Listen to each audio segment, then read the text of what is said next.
Bueno chicos, ¿cómo les va? Estamos en trabajo social y vamos a tratar de terminar el tema que habíamos empezado en la guía anterior, que era el tema de la intervención social, uno de los más importantes dentro de la intervención social, porque ustedes saben que la intervención social es el quehacer profesional de un trabajador social, es decir, la acción dirigida a transformar una realidad social. Y habíamos visto dentro de este tema que nosotros estábamos hablando en general de la intervención que se hace dentro del sistema capitalista, porque es el que predomina en la mayoría de los países del mundo. Y habíamos visto, vamos a hacer un repaso para darle continuidad a lo que viene. Un repaso muy breve para que ustedes se acuerden un poquito. Habíamos visto que habían dos tipos de intervención social, la sociopolítica y la no sociopolítica, y que esa clasificación tenía que ver con la aceptación o el rechazo por parte de la organización que realiza la intervención respecto de las políticas llevadas adelante por un determinado gobierno, ¿sí? Cuando hay una actitud de aceptación y o rechazo a esas políticas, hablamos de intervención sociopolítica. Y cuando en la intervención no aparece un rechazo o una aceptación, simplemente hay como una posición indiferente, aunque es raro que eso ocurra, siempre hay una posición, por más que uno diga que no la tiene, hablamos de una intervención no sociopolítica. Posteriormente vimos cuáles habían sido las condiciones, por qué había crecido tanto la intervención social. Hablamos de que era necesario un fundamento ético y un fundamento técnico, una situación de no aceptabilidad para que se produjera la intervención.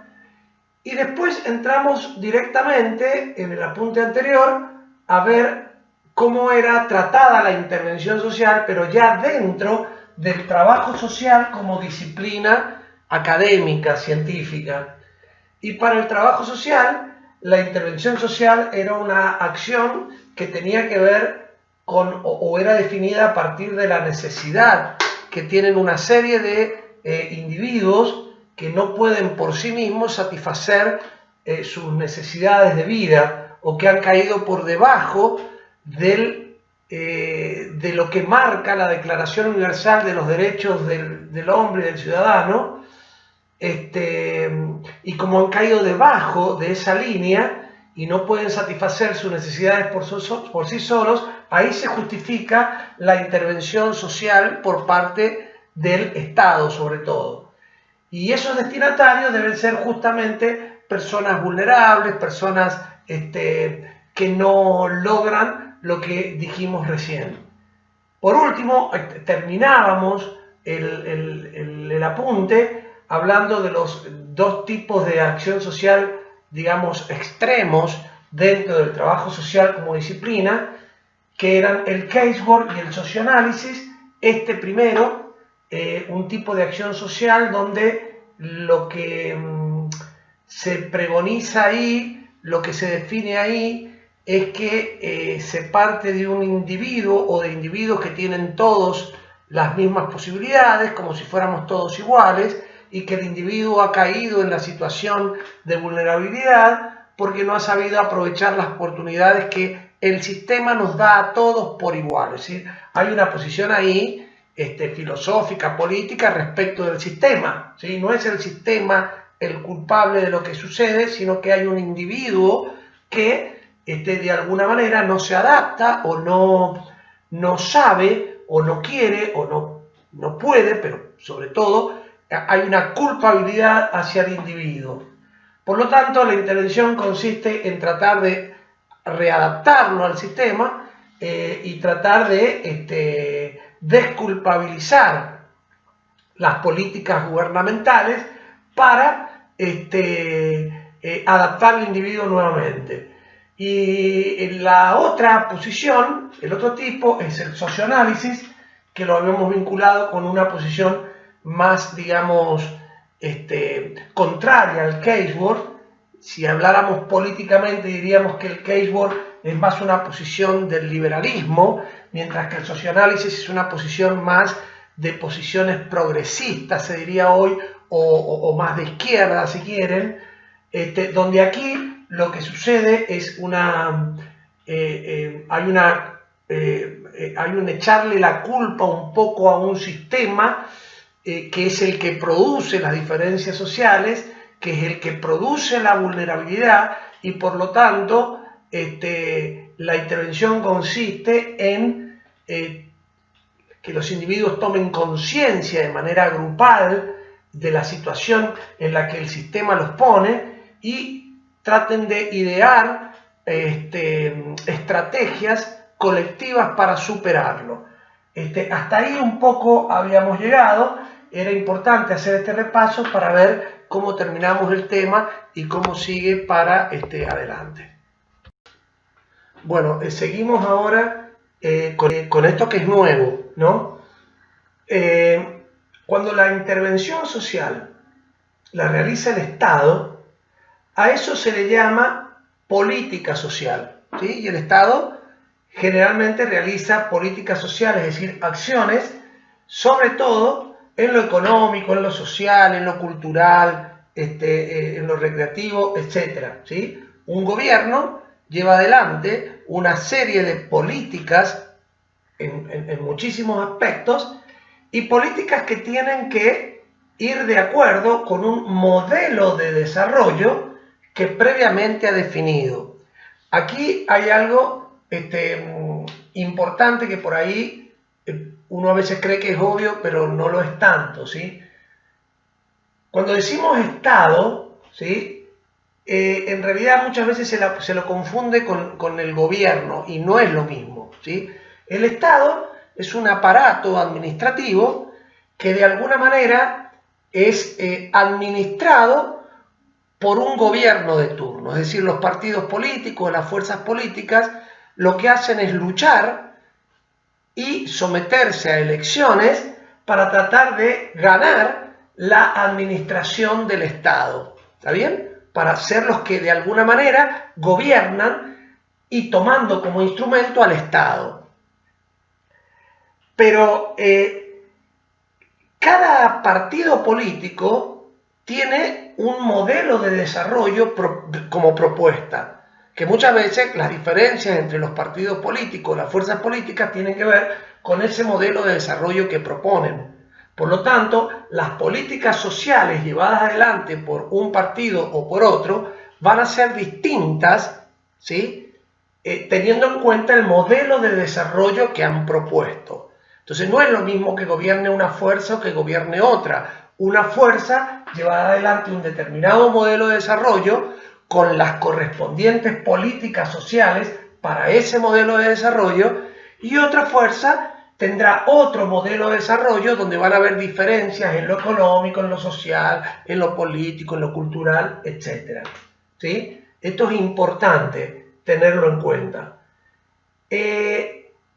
Lo que sigue ahora es ver un poco qué sucede, sobre todo con las fuerzas políticas más extremas que pueden haber en una sociedad, que aquí le hemos puesto relación de la política social con el liberalismo y con el marxismo, pero digamos para llevarlo un poco al extremo, ¿sí? Porque vamos a tratar de entender que estamos aglutinando dentro del marxismo a las políticas más de izquierda, pero que, digamos, muchas están a la izquierda, pero no necesariamente son marxistas, ¿sí? Pero vamos al tema concreto. ¿Cómo se lleva la ideología liberal con las políticas sociales? Es decir, con la intervención social que hace un gobierno dentro del Estado capitalista. Y ahí ustedes van a ver que para los liberales, o el liberalismo, tiene una relación contradictoria con la intervención social que lleva adelante a veces el Estado. Esta es una discusión muy interesante en política y está bueno que la vayan entendiendo porque atraviesa todas las épocas históricas y en la actualidad está más vigente que nunca ahora con esto de la pandemia y demás. El liberalismo, decía, tiene una una relación contradictoria. ¿Por qué? Porque el liberalismo es de alguna manera la ideología que sostiene filosóficamente o que defiende al capitalismo. Y el capitalismo tenía como principios básicos, ¿sí?, entre muchos otros, la libertad del mercado y la defensa absoluta de la propiedad privada, ¿no? Entonces, para el liberalismo, cualquier intervención del Estado o de un gobierno, ¿sí?, a nivel de lo económico o de lo social, que ponga en riesgo la libertad del mercado o la propiedad privada, va a ser mal vista. No la quieren, no quieren los liberales, ¿sí?, un gobierno que intervenga en la libertad de mercado. ¿Y cuándo un gobierno interviene en la libertad de mercado? Y, por ejemplo, los planes sociales, por ahí son vistos con recelo porque, digamos, están como atentando contra la libertad del mercado, porque ven como que le están sacando a los sectores que triunfan o que tienen éxito en la competencia para dárselo a los que no lo tienen.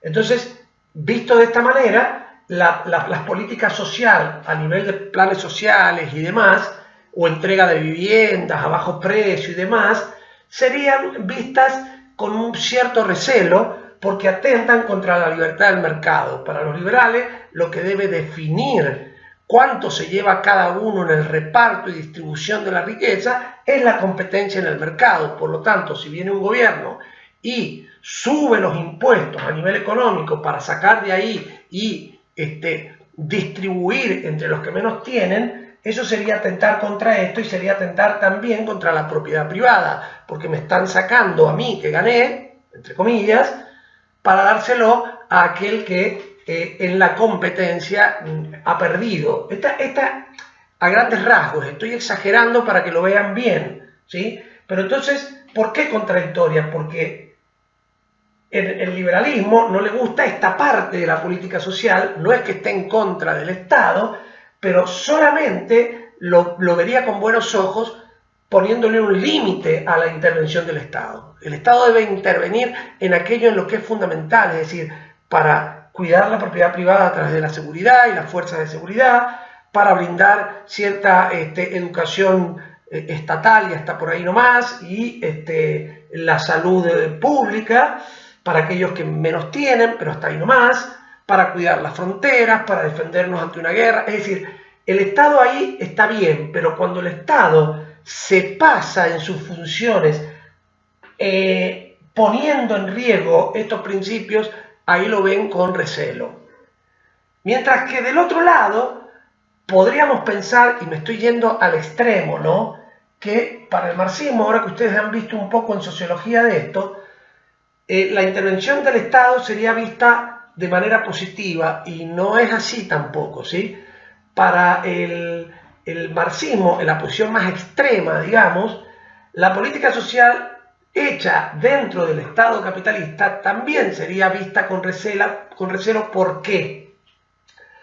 Porque cuando un gobierno interviene, ¿sí?, tratando de distribuir la riqueza de una nación entre los que más tienen y los que menos tienen, tratando de frenar un poco el descontento social con esa distribución, con los planes sociales, con la entrega de viviendas, etcétera, lo que está haciendo es frenar el descontento social que posibilitaría el incremento del conflicto, y con el incremento del conflicto la posibilidad de una revolución que supere al propio sistema capitalista. Y las posiciones de izquierda más extremas lo que quieren es terminar con el capitalismo. Por eso ven también con cierto recelo cuando el Estado interviene para frenar el descontento, y es como intervenir para que el sistema siga andando y aquí no ha pasado nada, y evitar las crisis,